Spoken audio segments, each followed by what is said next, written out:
Hello everyone, my name is Yash Maheshwari and welcome to the platform of an academy. So आज इस video में I'll be covering probability का second topic that is conditional probability for class 12th students. So class 12 students के लिए basically ये video है conditional probability आज हम लोग यहाँ पे cover करने वाले हैं. But before starting, this is me and my name is Yash Maheshwari and I have done computer science engineering and maths educator हूँ मैं. पिछले करीब 9 साल से पढ़ा रहा हूँ.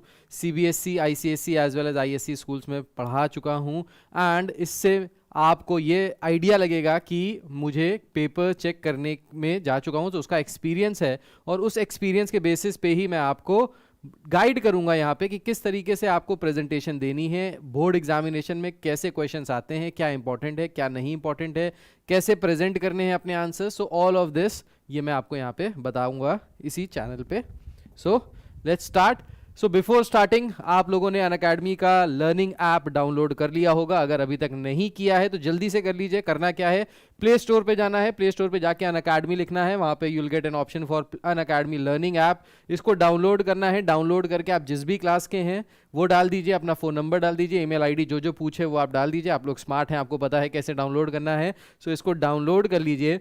यहाँ पे आपको फ्री लाइव क्लासेस का भी ऑप्शन मिलता है. तो इस फ्री लाइव क्लास की हेल्प से आप लोग, जैसे मैं भी बहुत सारी लाइव क्लासेस अभी स्टार्ट करने वाला हूं, तो मेरी लाइव क्लासेस को आप अटेंड कर सकते हैं. इन लाइव क्लासेस में सारी चीज़ें कवर कराई जाएंगी, लेकिन ये जो क्लासेस हैं ये सिर्फ ऐप पे ही होती हैं. सो यूट्यूब पे तो है ही सारा कंटेंट, इसके साथ साथ आपको ऐप के पे भी बहुत सारी लाइव क्लासेस मिलने वाली हैं. सो जल्दी से इसको डाउनलोड कर लीजिए और डाउनलोड करते ही वहाँ पे एक कोड डालने के लिए आएगा. सो आपको वहाँ पे कोड एंटर करना रहेगा एंड द कोड इज यश10. ये मैं अभी कोड आपको बताता हूँ आगे. सो इस ऐप पे एक बहुत अच्छी चीज है, एक बहुत अच्छा फीचर है, that is known as ask a doubt. Now इसमें होता क्या है, बेसिकली आपको किसी भी सब्जेक्ट में कोई भी प्रॉब्लम आ रही है, लेट्स से साइंस में या मैथ्स में या SST में, किसी भी सब्जेक्ट में कोई क्वेश्चन नहीं आ रहा. करना क्या है, उस क्वेश्चन का जल्दी से एक फोटो खींचनी है, पिक खींचनी है, उस पिक को अपलोड कर देना है. आस्क अ डाउट का यहाँ पे ऑप्शन होता है इसी ऐप पे, ठीक है, टॉप राइट कॉर्नर पे आस्क अ डाउट का ऑप्शन होता है. इस पे क्लिक करना है, अपनी पिक्चर जो भी क्वेश्चन की पिक्चर है वो अपलोड कर देनी है और आराम से बैठ जाना है. चाय लेके 5 से 10 मिनट में आपको पूरा का पूरा वीडियो सोल्यूशन उसका आप ही के मोबाइल पे या फिर लैपटॉप पे, कंप्यूटर पे मिल जाएगा वहीं के वहीं, ठीक है. सो कोई टेंशन की बात नहीं है, आराम से आप लोग बैठ के पूरे डाउट्स क्लियर कर सकते हैं. Plus Unacademy subscription. सो ये प्लस सब्सक्रिप्शन क्या है, देखिए, अगर आप चाहते हैं कि आप घर से बाहर ना निकले, घर बैठे हुए ही आपकी सारी पढ़ाई हो जाए, कोई ट्यूटर भी घर ना आए, आपको बाहर भी ना जाना पड़े किसी कोचिंग, महंगी कोचिंग में, तो आप कर क्या सकते हैं, प्लस सब्सक्रिप्शन परचेज कर सकते हैं अनअकैडमी का, जिसमें आपको घर बैठे लाइव क्लासेस मिलेंगी, अनलिमिटेड कोर्सेज मिलेंगे, जिसमें आप जिस भी क्लास में आप उसके सारे कोर्सेज एक साथ देख सकते हैं, उसको पढ़ सकते हैं, उसको यूज़ कर सकते हैं. टॉप एजुकेटर्स मिलेंगे पूरे इंडिया से आपको.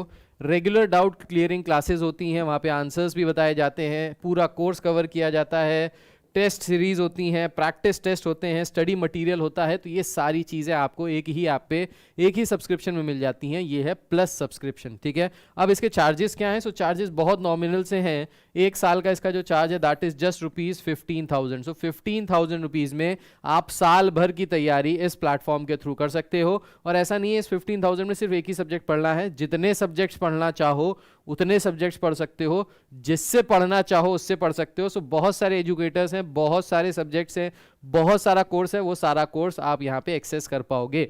जब खरीदने जाइए तो ये 15,000 का है एक साल का, 10,000 का है 6 मंथ्स का. सो टेंशन लेने की बात नहीं है. यहाँ पे ये है कोड मेरा जिसके बारे में मैं बता रहा था, यश10. ये कोड आप जाइए अपनी एप्लीकेशन में डाल दीजिए, तो मेरे जितने भी कोर्सेज हैं वो भी आपको दिख जाएंगे. प्लस जब आप ये कोर्स परचेज कर रहे होंगे सब्सक्रिप्शन, तो यश10 डालने पे आपको तुरंत का तुरंत 10% का नगद डिस्काउंट मिल जाएगा, तुरंत मिल जाएगा डिस्काउंट 10% का. सो मेरा कोड यूज़ कीजिए यश10 और अब सब्सक्रिप्शन परचेज करते समय डिस्काउंट लीजिए 10% का. दूसरा जो सब्सक्रिप्शन है that is iconic subscription. Iconic subscription उससे भी थोड़ा सा ज़्यादा एडवांस है प्लस सब्सक्रिप्शन से. प्लस सब्सक्रिप्शन के जितने भी फीचर्स हैं, ये फीचर्स तो यहाँ पे हैं ही, इनके साथ एक्स्ट्रा चीज़ें क्या मिलेगी, पर्सनल मेंटोर मिलेगा आपको जो आपको गाइड करता रहेगा regularly, live doubt solving classes होंगी यहाँ पे, वीकली रिपोर्ट जनरेट होगी कि आपकी परफॉर्मेंस कैसी चल रही है, प्लानर बनेगा आपका ताकि आप प्लान कर पाओ कि इस हफ्ते आपको कैसे पढ़ाई करनी है, एक महीने का प्लान, साल भर का प्लान, हाफ ईयरली प्लान, जैसे भी आपको प्लानिंग करनी है अपने गोल तक पहुंचने के लिए, वो यहाँ पे प्लानिंग भी मौजूद रहती है। इवन पेरेंट्स से भी रेगुलर कांटेक्ट में रहती है टीम, ताकि पेरेंट्स को भी पता चले कि आपका किस तरीके से चल रहा है ग्रोथ। तो ये सारी चीजें आपको मिल जाएंगी आइकॉनिक सब्सक्रिप्शन पे। अब इसका प्राइस क्या है? सो इसका प्राइस है just ₹28,000 for 12 months and 17,000 for 6 months. तो ये इसका प्राइस है। अगेन अगर आप परचेस करने जाइए इस कोर्स को तो यहाँ पे कोड यूज कीजिए यश10, जिससे आपको यहाँ पे 10% का पूरा डिस्काउंट मिल जाएगा। ठीक है, तो भाई 10% का डिस्काउंट 28,000 पे करेंगे तो कितना हो जाएगा? 2800 रुपीज ऑफ हो जाएंगे आपके। ठीक है, सो जल्दी से जाइए सब्सक्रिप्शन परचेज कीजिए अगर आपको लगता है कि आपको ये खरीदना चाहिए। अगर आपको लगता है कि साल भर की जो मेरी तैयारी है वो किसी एक अच्छे तरीके से हो, एक थोड़ा सा सिंक्रोनाइज्ड मैनर में हो, तो ये बिल्कुल कर लीजिए। दूसरी बहुत अच्छी बात है यहाँ पे अनअकैडमी इमर्ज। सो अनअकैडमी इमर्ज में एक बहुत ही बेहतरीन चीज आई है। क्या आया है कि आपका अगर बड़ा भाई पढ़ता है अनअकैडमी में एंड ही हैज और शी हैज परचेज, बहन है या भाई है, उन्होंने एक परचेज किया हुआ है सब्सक्रिप्शन, मे बी आइकॉनिक या मे बी प्लस, तो वही सब्सक्रिप्शन वो अपने छोटे भाई बहनों को भी आगे सब्सक्राइब करने के लिए दे सकता है और बहुत जबरदस्त डिस्काउंट मिलेगा सेकंड ब्रदर के लिए। मतलब अगर आपके बड़े भाई या बहन किसी भी अनअकैडमी के किसी भी प्लेटफॉर्म पे पढ़ाई कर रहे हैं, उन्होंने आइकॉनिक या प्लस सब्सक्रिप्शन परचेज कर रखा है, तो आप भी उसको खरीद सकते हैं बहुत ही कम दामों पे। तो सेकंड आइकॉनिक सब्सक्रिप्शन पे हेवी डिस्काउंट्स मिल रहे हैं। नाउ अगर ये भी हो सकता है कि भाई आप लोग, भाई क्या मतलब क्या होता है? भाई का मतलब होता है बड़ा भाई या छोटी, या बड़ा भाई या फिर छोटा भाई भी हो सकता है जिसने खरीदा हो, बड़े भाई को चाहिए हो वो भी हो सकता है, बहन भी हो सकती है, सो कुछ भी हो सकता है। बेसिकली अपने सिबलिंग्स को आप लोग ये शेयर कर सकते हैं जिससे आपको जबरदस्त डिस्काउंट्स मिलेंगे on iconic and plus subscription.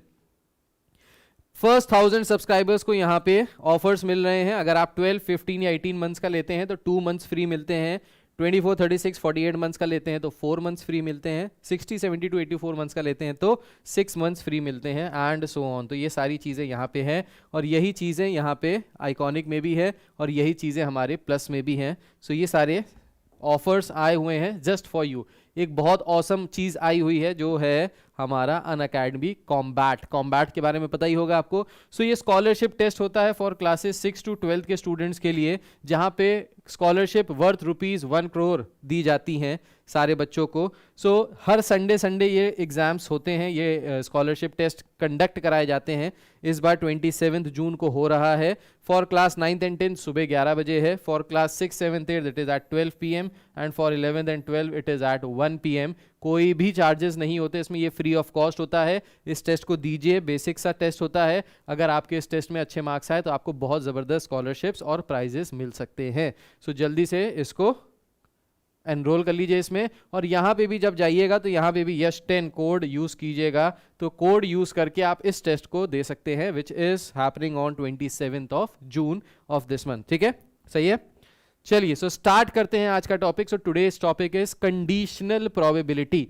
Now conditional probability क्या होती है, क्या क्या चीज़ें हैं यहाँ पे जो हमको पढ़नी है, ये सब कवर करने वाले हैं। तो देखिए कंडीशनल प्रोबेबिलिटी, जैसे नाम से पता चल रहा है, कंडीशनल का मतलब है कंडीशन, मतलब एक चीज के अकर होने की प्रोबेबिलिटी, एक चीज के अकर होने की संभावना, चांसेस से दूसरी चीज के अकर होने की चांसेस चेंज हो जाती हैं। जैसे मैं आपको एक एग्जांपल बताता हूं।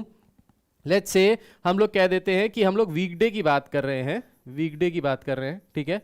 सो वीकडे में अब मैं आपसे पूछूं क्या प्रोबेबिलिटी है कि कल स्कूल बंद होगा? वीकडे है नॉर्मल सा, ठीक है। क्या प्रोबेबिलिटी है कि कल स्कूल बंद होगा? तो भाई कल स्कूल बंद होगा। अगर वीकडे है तो कोई प्रोबेबिलिटी नहीं होगी, वीकडे में तो स्कूल खुला ही रहता है, ठीक है। सो लेट्स से 0% चांसेस है बंद होगा और 100% चांसेस है कि खुला होगा, क्योंकि वीकडे है। अब इसी चीज को मैं चेंज कर दूं, मैं बोल दूं कि हम कल संडे है, अब बताइए क्या प्रोबेबिलिटी होगी कि स्कूल बंद होगा? सो अगेन क्योंकि यहां पे कंडीशन आ गई है संडे की कि tomorrow is Sunday, therefore school will be closed, तो यहाँ पे जो प्रोबेबिलिटी होगी स्कूल क्लोज होने की दैट विल बी 100%, और वीकडे में यही पॉसिबिलिटी जो हो जाएगी वो हो जाएगी लेट्स से 0%। इसमें कोविड को दूर कर देते हैं, कोविड को अंदर नहीं लाते, क्योंकि कोविड लाएंगे तो ये सब ऐसी तैसी हो जाएगा, ये सब गड़बड़ हो जाएगा, ठीक है, कोविड से सारा डेटा खराब हो जाता है। सो नॉर्मल दिनों की बात कर रहे हैं, तो अगर वीकडे है तो 0% चांसेस है कि कल छुट्टी होगी, और अगर संडे है कल तो 100% चांस है कि कल छुट्टी होगी। सो देखिए प्रोबेबिलिटी चेंज हो रही है। क्यों चेंज हो रही है? क्योंकि कंडीशंस बदलती जा रही हैं, ठीक है। सो कंडीशनल प्रोबेबिलिटी में बेसिकली हम लोग बात करते हैं कि अगर एक चीज अकर हो गई है तो उससे दूसरी चीज के अकर होने पे क्या इफेक्ट पड़ता है, ठीक है। सो conditional probability is a measure of the probability of an event occurring given that another event has already occurred। तो एक इवेंट की प्रोबेबिलिटी जब दूसरा इवेंट ऑलरेडी अकर हो चुका है, इसी को हम लोग कहते हैं कंडीशनल प्रोबेबिलिटी। फॉर्मूला क्या है बच्चा पार्टी? सो फॉर्मूला है ये छोटा सा प्यारा सा फॉर्मूला है PA/B। अब PA/B का मतलब क्या होता है देखिए समझिए, इसको पढ़ा जाता है as probability of A when B has occurred. क्या पढ़ा जाता है? Probability of A when B has already occurred, ठीक है। So probability of A when B has already occurred, A की प्रोबेबिलिटी जब B ऑलरेडी हो चुका है। इस स्टेटमेंट को लिख लीजिएगा कॉपी में अपनी, बिल्कुल इंपॉर्टेंट है, और इसी तरीके से पढ़ेंगे तो सारे क्वेश्चन समझ में आ जाएंगे और सारे क्वेश्चन हो जाएंगे। प्रोबेबिलिटी ऑफ A जब B ऑलरेडी अकर हो चुका है, ठीक है। So this will be equal to probability of A intersection B upon probability of B।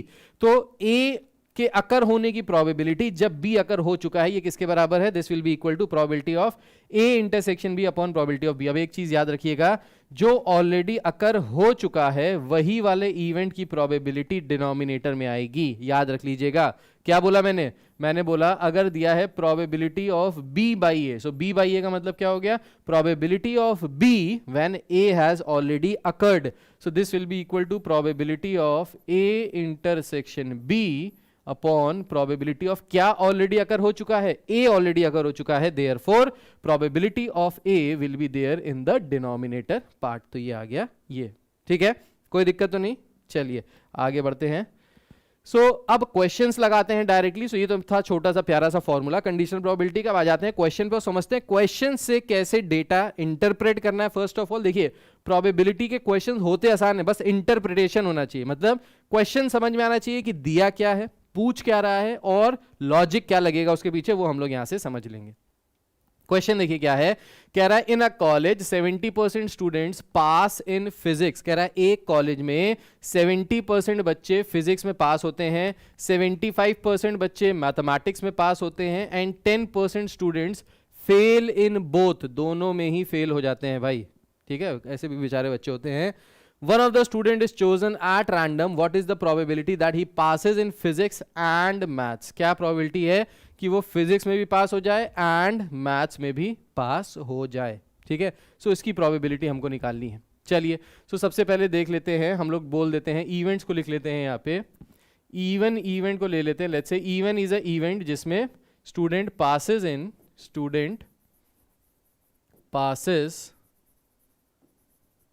in let's say सबसे पहले फिजिक्स, उसके बाद ले लिया E2, ये एक इवेंट है। Student passes in maths, so student passes in maths की प्रोबेबिलिटी, इसको ले लेते हैं इवेंट E2 के बराबर, ठीक है। सो इवन इवेंट हो गया student passes in physics, and E2 event हो गया स्टूडेंट पासेस इन मैथ्स। सो ये दो इवेंट्स हमने यहां से बना लिए। कह रहा है a student is chosen, so 70% student passes in physics, so 70% student passes in physics का मतलब हो गया probability of even will be equal to 70 upon 100। Similarly probability of E2 will be equal to 75 upon 100 because 75% students maths में pass हो जाते हैं। कह रहा है 10% students fail in both. Fail in both का मतलब क्या है? देखो अगर ये दोनों चीजें हमने ली हैं पास होने के लिए, तो फेल इन बोथ का मतलब हो गया, दिया है प्रोबेबिलिटी ऑफ इवन डैश, यानी फिजिक्स में भी फेल हो जाते हैं, एंड का मतलब होता है इंटरसेक्शन, एंड E2 डैश मतलब मैथ्स में भी फेल हो जाते हैं, सो फिजिक्स में भी फेल हो जाते हैं, एंड का मतलब होता है इंटरसेक्शन, मैथ्स में भी फेल हो जाते हैं। सो डी मॉर्गन्स लॉ, याद है डी मॉर्गन्स लॉ क्लास 11 में पढ़ा था मैंने, फर्स्ट वीडियो में आपको उसके बारे में बताया था। So this will be equal to what, this will be equal to, De Morgan's law क्या कहता था, डी मॉर्गन्स लॉ कहता था E1 यूनियन E2 का टोटल का dash is equals to E1 dash intersection E2 dash. ठीक है, so देखिए E1 dash intersection E2 dash, E1 dash intersection E2 dash की जगह क्या लिख सकते हैं, इसको लिखते हैं E1 यूनियन E2 का होल का डैश। ठीक है, सो ये है basically probability of E1 union E2 का होल का dash, which will be equal to 1 minus probability of E1 union E2। ठीक है, सो ये आ गया 1 minus probability of E1 union E2। ठीक है, अच्छा अब यहां से होगा क्या, तो यहां से देखिए डी मॉर्गन्स लॉ था, इसको हटा देते हैं यहां से, डी मॉर्गन्स लॉ क्लास 11 का पार्ट था, ये हमको ऑलरेडी आता है। ठीक है, so probability of E1 dash intersection E2 dash will be equal to probability of E1 union E2 का complement, which will be equal to, complement का मतलब होता है 1 में से माइनस कर दें E1 यूनियन E2। अब E1 dash intersection E2 dash का हमको प्रोबेबिलिटी दिया है कि 10% स्टूडेंट्स फेल इन बोथ, तो ये जो टोटल चीज दी हुई है, ये जो है कह रहा है ये 10% बच्चे इसमें ऐसे हैं जो फेल हो जाते हैं दोनों में, सो ये हो गया 10/100, this is the value of this. ठीक है, and this is equals to 1 minus P E1 union E2। सही है, अब यहां से देखिए क्या किया जाए, इस E1 यूनियन E2 को ले आए लेफ्ट साइड पे, इस 10 को ले जाए राइट साइड पे, तो यहां से आ जाएगा probability of E1 union E2 will be equal to 90/100, तो ये आ जाएगा 90/100 के बराबर, 1 में से माइनस करेंगे 10/100, सो ये आ जाएगा 90/100। ठीक है, सो यहां से हमको प्रोबेबिलिटी मिल गई E1 यूनियन E2 की। अब फर्स्ट पार्ट में क्या कह रहा है, he passes in physics and maths, मतलब फर्स्ट पार्ट में हमको किसकी प्रोबेबिलिटी निकालनी है, फर्स्ट पार्ट में हमको प्रोबेबिलिटी निकालनी है E1 इंटरसेक्शन E2 की। सो E1 इंटरसेक्शन E2 की प्रोबेबिलिटी कैसे निकाल सकते हैं, सो एडिशन थ्योरम को याद कीजिए, एडिशन थ्योरम की हेल्प से हम लोग यहाँ पे E1 इंटरसेक्शन E2 की वैल्यू निकाल सकते हैं। तो कैसे निकालेंगे यहाँ पे वैल्यू, सो इसके लिए देखिए E1 intersection E2 will be equal to probability of E1 plus probability of E2 minus probability of E1 union E2। So ये कंडीशनल प्रोबेबिलिटी का, सॉरी एडिशन थ्योरम का जो फर्स्ट वाला हमने फर्स्ट वीडियो में फॉर्मूला पढ़ा था उसी को यहां पे लगा दिया। सो प्रोबेबिलिटी ऑफ E1 कितना आ गया, E1 की प्रोबेबिलिटी हो गई 70/100 प्लस 75/100 माइनस 90/100। ठीक है, सो यहां से हमने वैल्यू निकाल लेनी है, सो ये हो जाएगा 145 माइनस 90, 145 70 प्लस 75, ये हो गया आपका 145, यस 145 माइनस 90, तो ये कितना हो जाएगा, ये हो जाएगा 145 में से 90 माइनस कर लीजिए, सो यहाँ पे आ जाएगा 5, यहाँ पे आ जाएगा 5, यानी ये हो गया 55। सो रफ कॉपी में करके आप देख सकते हैं कैलकुलेशन। ठीक है, अगर ओरली कर लीजिए तो भाई ओरली सबसे अच्छा है, 55/100 ये आ गया हमारा वैल्यू। ठीक है, सो 70 एलसीएम ले लिया, बेसिकली एलसीएम लिया तो तीनों टर्म्स बराबर थे, 100 आ गया, 70 प्लस 75 145, 145 में से 90 माइनस किया तो यहां से आ गया कितना, यहां से आ गया 55। ठीक है, सो ये हो गया 55/100, ये आ गया फर्स्ट पार्ट का आंसर। अब आ जाते हैं सेकेंड पार्ट पे। अब देखिए सेकेंड पार्ट में क्या दिया है, कह रहा है find the probability that he passes in maths given that he passes in physics. तो किस चीज की प्रोबेबिलिटी निकालनी है, प्रोबेबिलिटी निकालनी है कि वो मैथ्स में पास होगा। क्या ऑलरेडी अकर हो चुका है, ये अकर ऑलरेडी ये हो चुका है कि वो फिजिक्स में ऑलरेडी पास हो चुका है। सो दैट मींस अगर हम लोग कंडीशनल प्रोबेबिलिटी का फॉर्मूला लगाएं यहां से, सो मैथ्स में पास होने की प्रोबेबिलिटी E2 से है, सो हमको निकालना है E2 by E1, so we have to find the probability of E2 by E1. E2 by E1 मतलब probability that he passes in maths given that he passes in physics. तो formula लगा देते हैं, तो ये हो जाएगा probability of E1 intersection E2 जो ऑलरेडी अकर हो चुका है उसकी प्रोबेबिलिटी नीचे अपॉन प्रोबेबिलिटी ऑफ E1। ठीक है, सो E1 intersection E2, E1 intersection E2 की वैल्यू हमने निकाल ली, कितनी आ गई, ये आ गई 55/100। सो यहाँ पे इसकी वैल्यू सब्सटीट्यूट कर दी 55/100 अपॉन E1 की प्रोबेबिलिटी कितनी है 70/100, तो ये हो गया 70/100। सो होगा क्या, देखिए यहाँ से 100 से 100 कैंसिल हो जाएगा। ठीक है, सो ये आ गई प्रोबेबिलिटी 55/70। इसको सिंप्लीफाई करना चाहें तो बिल्कुल कर सकते हैं, 5 से सिंप्लीफाई हो जाएगा। ठीक है, उसके बाद थर्ड पार्ट अगर हम लोग निकालें यहां से, तो थर्ड पार्ट में क्या कह रहा है? थर्ड पार्ट में कह रहा है he passes in physics given that he passes in mathematics. तो सेम वैसे ही है, किसकी प्रोबेबिलिटी निकालनी है? प्रोबेबिलिटी निकालनी है that he passes in physics given that he passes in mathematics. So this time we have to find P even by E2। Again P even by E2 will be equal to P even intersection E2 upon P E2, ठीक है। Now this will be equal to P even intersection E2। even intersection E2 का मतलब हो गया फिर से 55 upon 100 upon P E2। P E2 का मतलब क्या हो गया? Probability of passing in maths, that is 75 upon 100। तो ये हो गया 75 अपॉन 100। सो अगेन 100 से 100 कैंसिल हो जाएगा, so this will be equal to 55 upon 75। So that is the final answer. यही है हमारा final answer. This is answer for part 1, part 2 and part 3। तो बहुत ज्यादा दिमाग नहीं लगाना पड़ा, बस हमको जो दिया था उसको हमने समझा, उसको हमने नोट डाउन किया, जो हमको इन्फॉर्मेशन दी थी, जो डेटा दिया हुआ था, और उसी डेटा से जो फाइंड करना था उसकी वैल्यू हमने यहाँ पे सब्सटीट्यूट कर दी and we got the answer. ठीक है, चलिए आगे बढ़ते हैं, नेक्स्ट क्वेश्चन पे आते हैं। उससे पहले pause the video and note it down, next question पे आ जाते हैं। चलिए, सो नेक्स्ट क्वेश्चन देखिए क्या है, जबरदस्त फैमिली प्लानिंग वाला क्वेश्चन है। क्वेश्चन कह रहा है assume that each child born is equally likely to be a boy और अ गर्ल। मतलब एक चाइल्ड हो रहा है एक फैमिली में और उसके चांसेस उतने ही हैं लड़के होने के जितने उसके लड़की होने के। मतलब 50-50% चांसेस है कि लड़का होगा या लड़की होगी। ठीक है, so assume that each child born is equally likely to be a boy or a girl if a family has 2 children। एक फैमिली है जिसमें ऑलरेडी 2 बच्चे हैं, then what is the conditional probability that both are girls given that the youngest is a girl, at least one is a girl। so question क्या कह रहा है, what is the conditional probability that both are girls। तो एक family है जिसमें कह रहा है कि क्या प्रोबेबिलिटी होगी कि दोनों के दोनों जो बच्चे हैं वो लड़कियां होंगी, both the child are girls given that जो उनमें से छोटी है वो गर्ल है। सेकंड कंडीशन है एटलीस्ट वन गर्ल है। ठीक है, अब देखिए ये वाली जो चीज है इसको सबसे पहले फाइंड आउट करने के लिए क्या करना पड़ेगा, यहाँ पे सैंपल स्पेस बनाना पड़ेगा, क्योंकि हमको ये नहीं पता कि यहाँ पे क्या क्या चीजें हैं, मतलब कुछ भी प्रोबेबिलिटी दी नहीं है। इससे पहले वाले क्वेश्चन में दिया था 70% पास होंगे फिजिक्स में, 75% पास होंगे मैथ्स में, तो डेटा दिया हुआ था, नंबर के फॉर्म में दिया था। यहाँ कुछ नहीं दिया है, कोई बात नहीं, नहीं दिया है, हम खुद ही बना सकते हैं। कैसे? सैंपल स्पेस बना लेते हैं।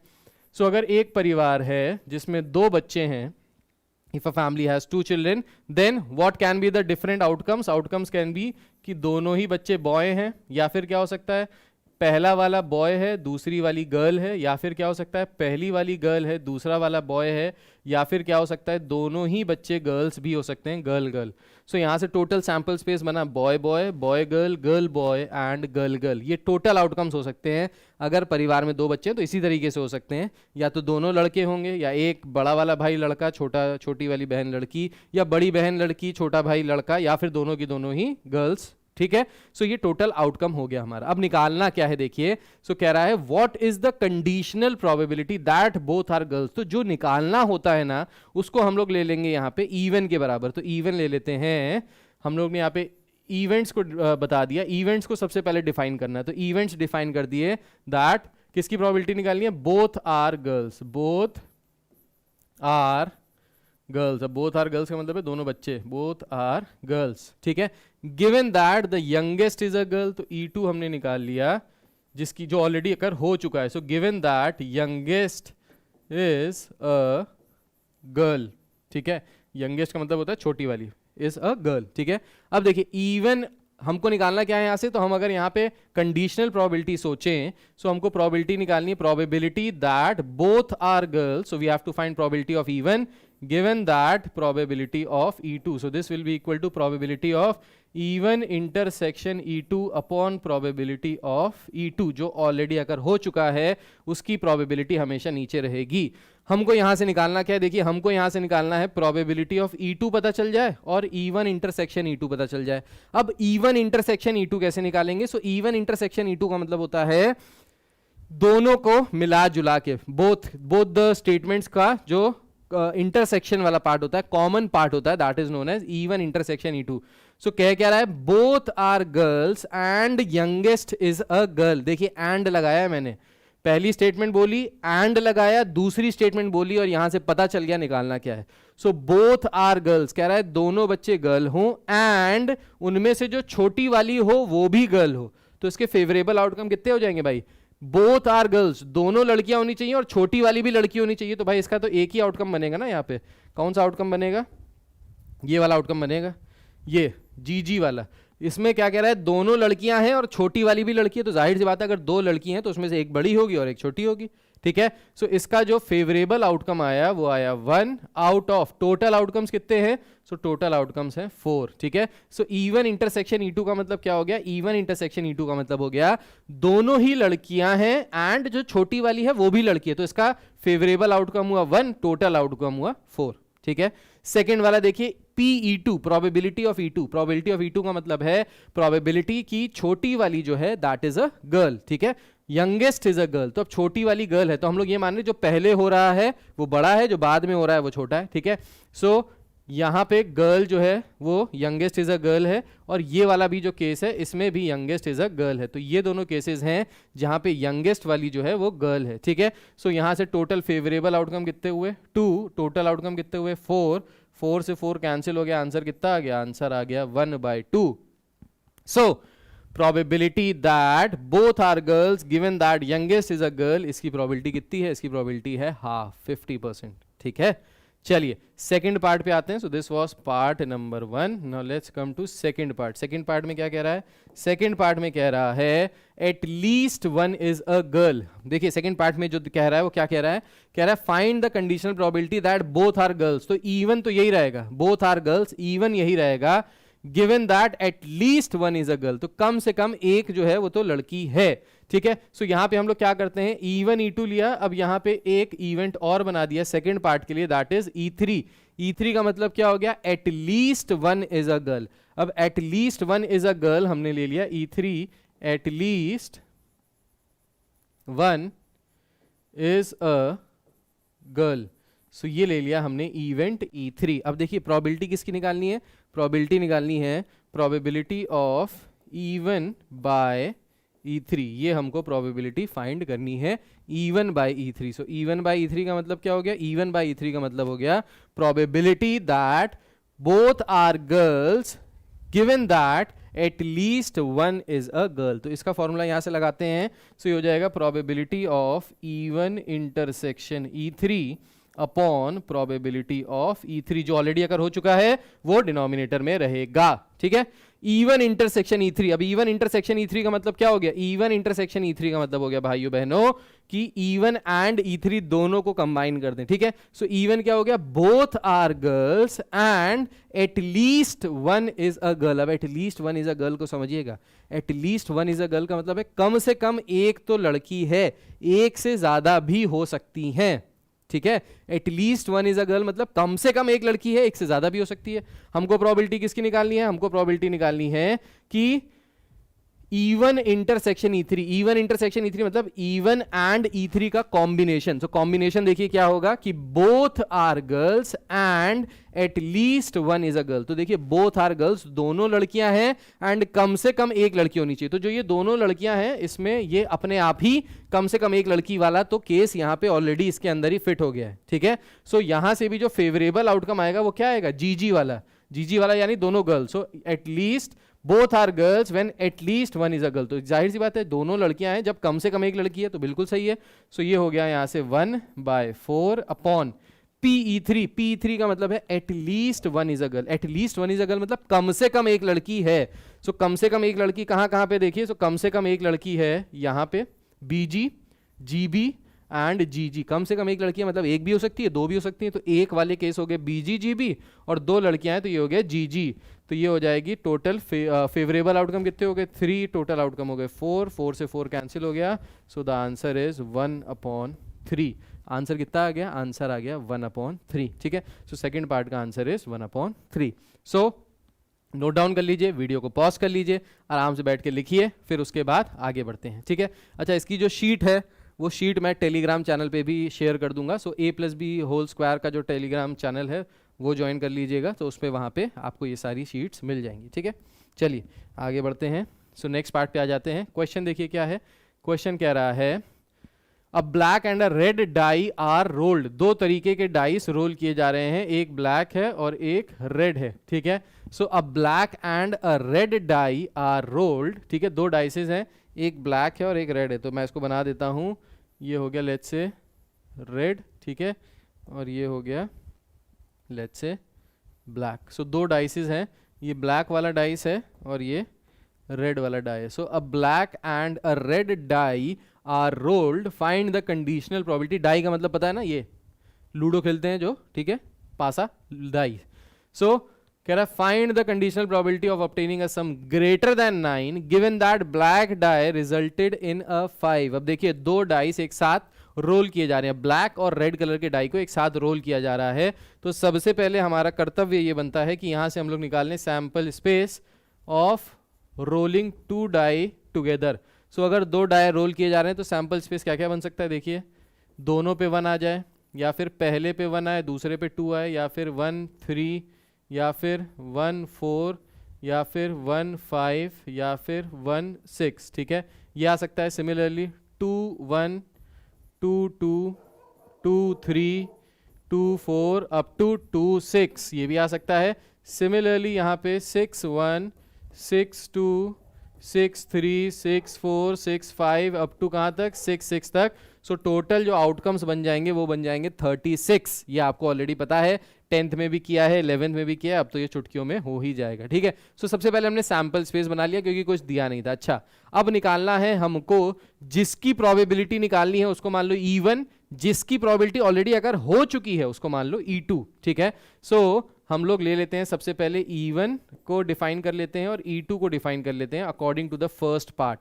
सो फर्स्ट पार्ट में कह रहा है find the conditional probability of obtaining a sum greater than 9। So sum greater than 9, और E2 क्या है, E2 है given that black die resulted in a 5। तो ये हो गया black die resulted in 5।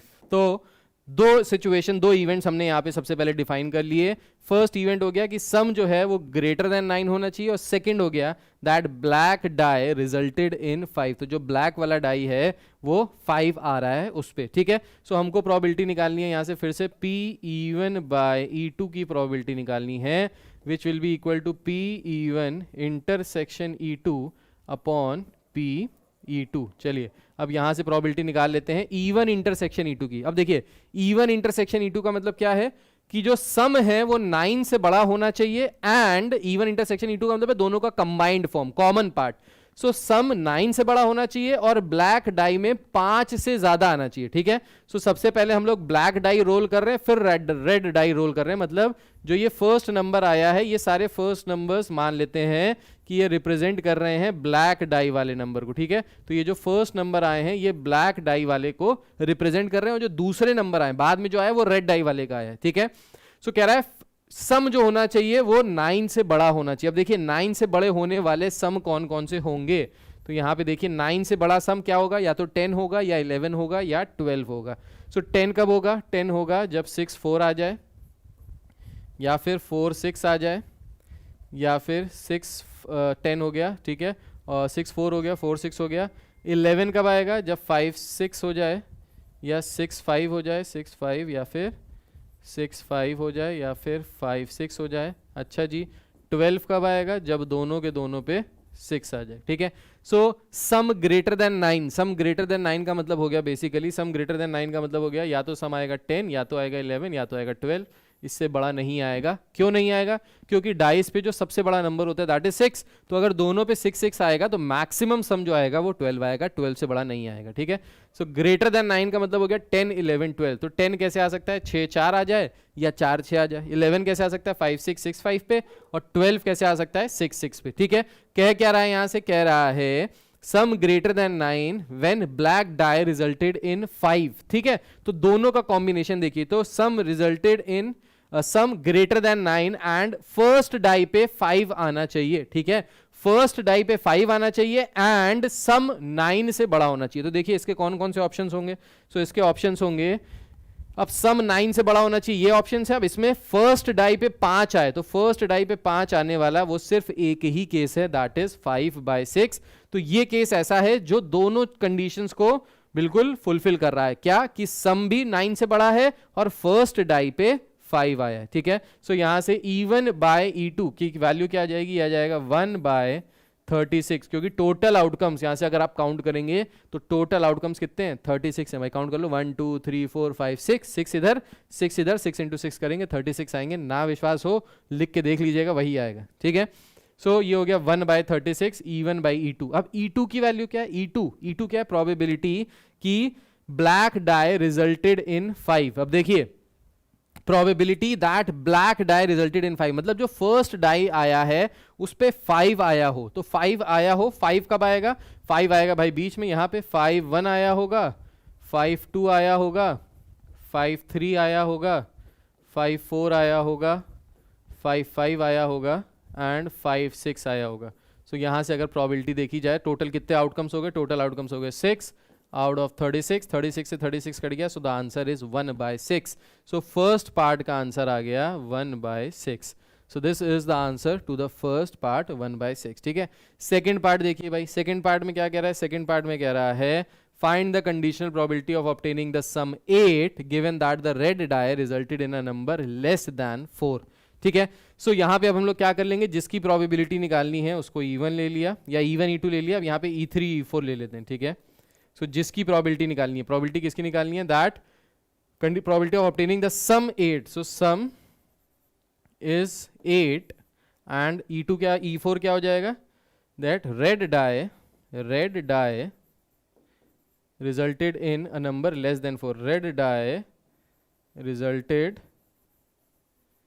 in a number less than 4। तो हमको यहाँ से E4 निकालनी, E4 हमने ले लिया कि रेड डाई पे जो नंबर आया वो लेस देन 4 है। लेस देन 4 मतलब कौन कौन से आउटकम्स आएंगे, लेस देन 4 पे आएगा 1 2 एंड 3, ठीक है। सो रेड डाई पे या तो 1 आया, या तो 2 आया, या तो 3 आए, ये हो गया E4। अब हमको यहाँ से क्या निकालना है, हमको यहाँ से निकालनी है प्रोबेबिलिटी ऑफ E3/E4। सो ये किसके बराबर हो जाएगा, ये हो जाएगा probability of E3 intersection E4 upon जो ऑलरेडी अगर हो चुका है वो नीचे होता है, सो प्रोबेबिलिटी ऑफ E4। इसकी वैल्यू निकालनी है। अब इसकी वैल्यू आप लोग निकालिएगा, नीचे कमेंट बॉक्स में नीचे अपना आंसर लिखिएगा। क्वेश्चन नंबर ये जो है ये क्वेश्चन नंबर पार्ट 2 है, सो पार्ट 2 का आंसर जरूर नीचे लिखिएगा, ठीक है। जिसका भी आंसर सही होगा उसको शाउट आउट करूंगा नेक्स्ट वीडियो में, ठीक है। सो नीचे आंसर कमेंट बॉक्स में डालिए अगर आपका आंसर आता है तो, ठीक है। और चेक भी हो जाएगा, अगर सही आएगा तो वो भी तो भी बताऊंगा सही है कि नहीं है, गलत आएगा तो भी बताऊंगा कि गलत क्यों है, ठीक है। सो यहां से आप चेक कर सकते हैं, तो नीचे कमेंट पे डालिए और देखिए कि आपको आया कि नहीं आया, ठीक है। चलिए नेक्स्ट क्वेश्चन पे आ जाते हैं। सो नेक्स्ट क्वेश्चन क्या कह रहा है, कह रहा है committee of 4 person has to be chosen from 8 boys and 6 girls consisting of at least 1 girl.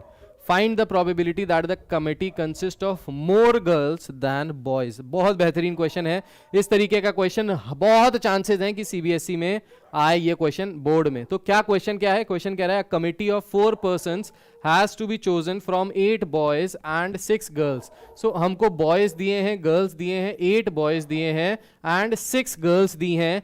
कह रहा है एक कमेटी बनानी है जिसमें हमारे पास टोटल कितने लोग हों, टोटल 4 लोग हो, ठीक है। So committee of 4 person has to be chosen from 8 boys and 6 girls consisting of at least 1 girl. इस कमेटी में नारी शक्ति जिंदाबाद होनी चाहिए, कम से कम एक महिला इसमें जरूर होनी चाहिए, ठीक है। कह रहा है क्या प्रोबेबिलिटी है that committee consist of more girls than boys. तो हमको प्रोबेबिलिटी किसकी निकालनी है, जिसकी प्रोबेबिलिटी निकालनी है उसको E1 ले लो, जो ऑलरेडी अगर हो चुका है उसको E2 ले लो। यही मैं बता रहा हूं शुरू से और यही आप फॉलो करेंगे, सारे आंसर्स मैच करेंगे, मजा आ जाएगा जब आप पीछे से मैच करेंगे।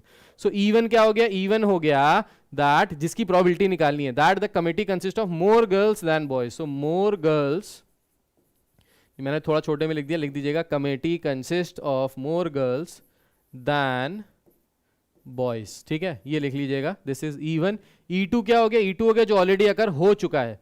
क्या हो चुका है ऑलरेडी अकर, क्या इन्होंने बता दिया, इन्होंने पहले ही बता दिया कि एट लीस्ट वन गर्ल तो होनी ही चाहिए। सो ये ऑलरेडी कंडीशन यहाँ पे दे दी गई है कि क्या प्रोबेबिलिटी होगी कि कमेटी में लड़कियां ज्यादा हों लड़कों से, given that at least one girl is already there, कम से कम एक लड़की तो होनी ही चाहिए। ठीक है, सो अगेन बस हमने यहाँ पे जो प्रोबेबिलिटी जिसकी निकालनी थी उसको E1 ले लिया, जो ऑलरेडी अगर हो रहा था उसको E2 ले लिया और फॉर्मूले में रख दिया। So formula is P(E1 by E2) that is equals to probability of E1 intersection E2 upon probability of E2। so ये हमको यहां पे निकालना है। अब फिर से वाली बात आ गई भाई, ये कैसे निकालेंगे, ये करके दिखाओ, ये करके दिखाना है, तो ये कैसे करके दिखाएंगे। सो इसके लिए हमको क्या करना पड़ेगा, सबसे पहले E1 इंटरसेक्शन E2 निकालना होगा। सो E1 इंटरसेक्शन E2 का मतलब क्या हो गया, E1 इंटरसेक्शन E2 का मतलब हो गया इन दोनों का कॉम्बिनेशन। इन दोनों का कॉम्बिनेशन मतलब क्या रहा है, more girls than boys given that at least one girl. तो कह रहा है कि दोनों को मिलाएंगे तो ये आ जाएगा कि कमेटी में कम से कम एक लड़की होनी चाहिए एंड लड़कियां ज्यादा होनी चाहिए लड़कों से। तो भाई जब जाहिर सी बात है, जब लड़कियां ज्यादा होंगी लड़कों से तो कम से कम एक लड़की तो होगी ही होगी उसमें। ठीक है, सो दैट मींस अगेन जो E2 है वो ऑलरेडी E1 में अकर कर रहा है, लेकिन अगर इसको कंबाइन करके देखें तो क्या है इसका मतलब है कमेटी में कम से कम एक लड़की होनी चाहिए और लड़कियां ज्यादा होनी चाहिए लड़कों से। तो देखिए लड़कियां ज्यादा होनी चाहिए लड़कों से, सो कमेटी में टोटल लोग कितने हैं, 4।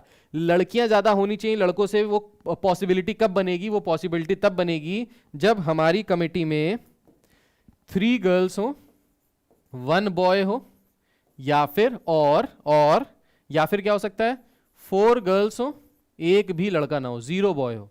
ठीक है, मोर गर्ल्स देन बॉयज की कंडीशन कब बनेगी, जब 3 लड़कियां हो, एक लड़का हो, या फिर चारों की चारों लड़कियां हो और एक भी लड़का ना हो। ठीक है, सो इसकी प्रोबेबिलिटी अगर हम लोग निकाल लें, सो this is E1 intersection E2। तो ये E1 इंटरसेक्शन E2 ही है। अब समझिएगा 3 गर्ल्स होनी चाहिए एंड 1 बॉय होना चाहिए। तो देखिए 3 गर्ल्स, सो सबसे पहले टोटल गर्ल्स कितनी है हमारे पास, टोटल गर्ल्स हैं 6। तो यहाँ पे बेसिकली लगेगा 11th का एक छोटा सा प्यारा सा अप्रोच जिसको हम लोग कहते हैं कॉम्बिनेशन। तो यहाँ पे कॉम्बिनेशन का यूज करना पड़ेगा इस क्वेश्चन को सॉल्व करने के लिए। अगर कॉम्बिनेशन में आपको प्रॉब्लम है, 11th में कॉम्बिनेशन नहीं आता, तो अगेन नीचे कमेंट कीजिएगा कि सर कॉम्बिनेशन नहीं आता। सो कॉम्बिनेशन भी कवर करूंगा, क्लास 11th का टॉपिक पूरा समझा दूंगा, बिल्कुल बिंदास समझ में आ जाएगा। So combination is a very important topic जो आगे चल के आपको NDA के एग्जाम्स में भी बहुत ज्यादा हेल्प करता है और बाकी कॉम्पिटिटिव एग्जाम्स में भी हेल्प करता है। बहुत इंटरेस्टिंग है, फुल ऑफ लॉजिक। जिसको पहेलियां बुझाना अच्छा लगता है, रिडल्स बुझाना अच्छा लगता है, उनको मजा आएगा कॉम्बिनेशन पढ़ने में। सो कह क्या रहा है, आप ऑलरेडी 11th में पढ़ चुके हो। सो कह ये रहा है कि 3 गर्ल्स चूज करनी है, टोटल गर्ल्स कितनी है 6।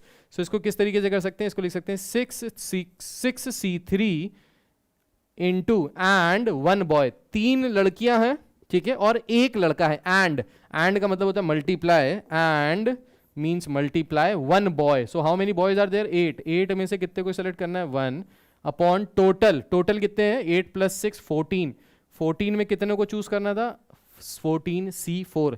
प्रोबेबिलिटी का फॉर्मूला होता है favourable outcome upon total number of outcome. So favourable outcome हो गए 3 लड़कियां एक लड़का, तो ये हो गया 6C3 इंटू 8C1। ठीक है, और का मतलब क्या होता है, और का मतलब होता है प्लस। सो और का मतलब हो गया यहाँ पे प्लस। सो प्लस क्या हो गया, देखिए नीचे वाला भी मैं लिख दे रहा हूं।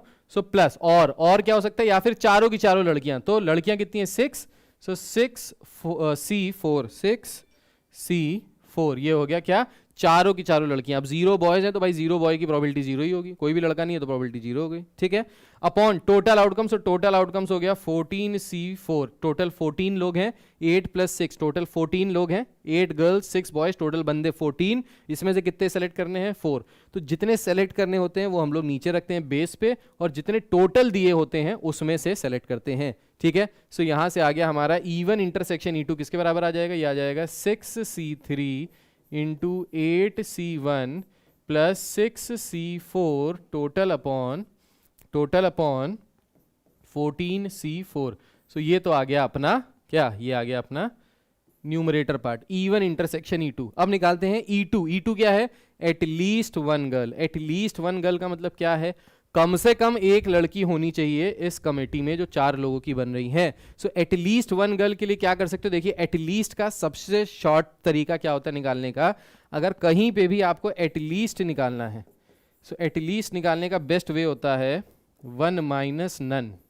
ये होता है सबसे शॉर्टेस्ट तरीका कहीं पे भी एटलीस्ट निकालने का। सो एटलीस्ट निकालना है, सो इसके लिए कर लीजिए 1 माइनस नन, 1 में से माइनस कर दें प्रोबेबिलिटी की एक भी लड़की ना हो, ठीक है।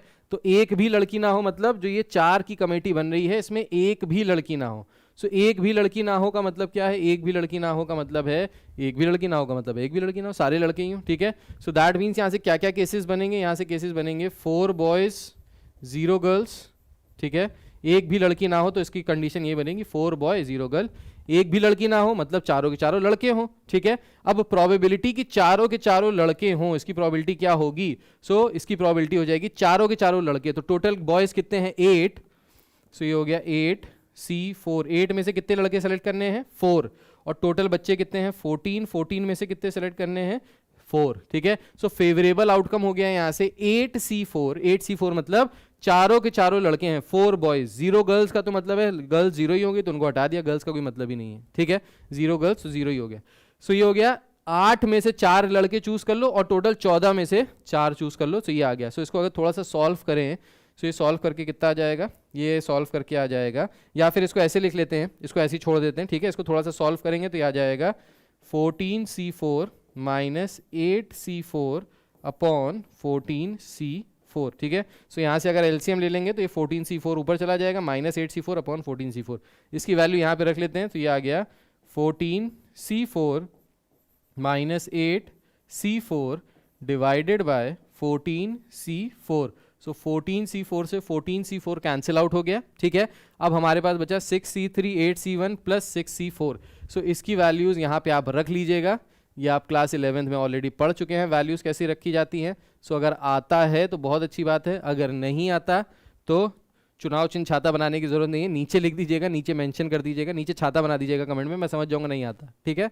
क्योंकि आपको नहीं आता इसलिए आपने कमेंट में डाला छाता, ठीक है। सो अगर ये नहीं आता तो नीचे लगा दीजिएगा कमेंट में छाता, मैं समझ जाऊंगा कि आपको नहीं आता है, तो अगली बार मैं कॉम्बिनेशन वाला वीडियो कंप्लीट कर लूंगा, यहाँ पे कवर कर लूंगा, ठीक है। सो इसकी वैल्यूज यहाँ पे रखेंगे कॉम्बिनेशन की और हमारा आंसर आ जाएगा। जिसको आता है वो इसका आंसर जरूर नीचे कमेंट में मेंशन करिएगा, मजा आएगा, ठीक है। बताएंगे सही है कि नहीं है, ठीक। लास्ट क्वेश्चन है भाई, ये लास्ट क्वेश्चन क्या कह रहा है, लास्ट क्वेश्चन कह रहा है 60% students read Hindi newspaper, 40% students read Tamil newspaper, 20% students read both Hindi and Tamil newspaper. Find the probability that a student selected at random reads Tamil newspaper given that he has already read Hindi newspaper, Hindi newspaper given that he has already read Tamil newspaper, neither Hindi nor Tamil। तो बेटा ये वही वाला question है जैसे हमने अभी इससे पहले कराया था, फिजिक्स और मैथ्स वाला क्वेश्चन, सेम टू सेम ये वैसे ही क्वेश्चन है। सो इसको अपने आप करिएगा, डू इट योरसेल्फ, ठीक है। इस क्वेश्चन को अपने आप सॉल्व कीजिए और देखिए कि ये क्वेश्चन आप कर पा रहे हैं कि नहीं कर पा रहे, ठीक है। इसका आंसर अगेन मैं टेलीग्राम में, अगर आप कनेक्टेड हैं टेलीग्राम में जल्दी से कनेक्ट हो जाइए, टेलीग्राम में मैं आपको इसके और भी क्वेश्चंस और सॉल्यूशंस सब प्रोवाइड कर दूंगा, तो वहाँ पे आपको मिल जाएंगे, ठीक है। सो टेलीग्राम में कनेक्ट हो जाइए, दैट इज़ फॉर ऑल। सो मेहनत कीजिए, बढ़िया पढ़ाई कीजिए, study hard and play harder, मेहनत कीजिए और जम के मौज भी लीजिए जिंदगी की, क्योंकि जिंदगी मिलेगी ना दोबारा, एक ही बार मिलती है, जम के एंजॉय कीजिए, ठीक है। सो जल्दी से रिवाइज कर लेते हैं क्या क्या किया भाई। कंडीशनल प्रोबेबिलिटी का बस एक फॉर्मूला पढ़ा, छोटा सा प्यारा सा, ये कि जो जिसकी प्रोबेबिलिटी निकालनी है, जो जिसकी प्रोबेबिलिटी निकालनी है उसको ए मानना है, जो ऑलरेडी अगर हो चुका है वो बी मानना है। प्रोबेबिलिटी ए बाय बी का मतलब हो गया probability of A when B has already occurred, this is equals to probability of A intersection B upon probability of B, ठीक है। सो बस यही छोटा सा मोटा सा प्यारा सा नन्ना सा मुन्ना सा फॉर्मूला हमने क्वेश्चंस में लगाया और क्वेश्चंस को सॉल्व कर लिया, ठीक है। सो आज के लिए इतना ही है। अच्छा, टेलीग्राम पे जुड़ जाइए, जिसके बारे में मैं आपको बता रहा था, please connect on the Telegram channel. Telegram channel पे आपको सोल्यूशन, क्वेश्चंस, ये सारी चीजें मिलती रहेंगी, जो जो लेटेस्ट वीडियोस आते जाएंगे वो भी वहां पे पोस्ट होते जाएंगे, तो आपको पता चलता रहेगा कि क्या क्या आने वाला है। मैं पूरा का पूरा प्रोबेबिलिटी कंप्लीट करने वाला हूं इस चैनल पे, सो बने रहिए ताकि प्रोबेबिलिटी पूरा का पूरा कंप्लीट आप पढ़ सकते हैं। 14 मार्क्स का जो आता है बोर्ड में वो 100% आपके हैं, कोई नहीं छीन सकता आपसे, ठीक है। सो प्लस और आइकॉनिक सब्सक्रिप्शन पे बहुत सारी सेल चल रही है, बहुत सारे ऑफर्स चल रहे हैं, डोंट फॉरगेट कि इनको लेना ही लेना है। सो जल्दी से इनको कर लीजिए, ठीक है। So this is for all. इस वीडियो में मेरा कोड याद रखिएगा, यश 10। अगर कोई भी कोर्स परचेस करना है तो आप ये कोड लगा सकते हो। स्पेशल क्लासेस जाननी है तो एप्लीकेशन पे जाइएगा, वहां पे यश 10 कोड डालिएगा तो आपको पता चल जाएगा मेरी स्पेशल क्लासेस कब कब चलती हैं, क्या क्या टाइमिंग्स है, ठीक है। अगर वीडियो अच्छा लगा हो और मजा आया हो और समझ में आया हो, सबसे इंपॉर्टेंट, तो बेल आइकन दबा दीजिए, लाइक कर दीजिए, शेयर कर दीजिए, दबा के शेयर कीजिए इसको, वीडियो को अपने दोस्तों को बिल्कुल फैला दीजिए आग की तरह, ठीक है। लाइक जरूर कीजिए वीडियो को और बेल आइकन दबा दीजिए ताकि आप तक सारी चीजें पहुंचती जाएं, जो कंटेंट यहां पे डालता जाऊं वो आप तक सब कुछ पहुंचता जाए, ठीक है। सो दैट इज फॉर ऑल। मेहनत करते रहिए, क्लास 12th मेहनत करने की क्लास है, अभी सब लॉकडाउन चल रहा है, परेशान होने की जरूरत नहीं है, वीक फील करने की जरूरत नहीं है, लो फील करने की जरूरत नहीं है, बहुत हाई फील कीजिए, एनर्जेटिक रहिए, stay foolish and stay hungry and let's crack it. Bye bye, take care.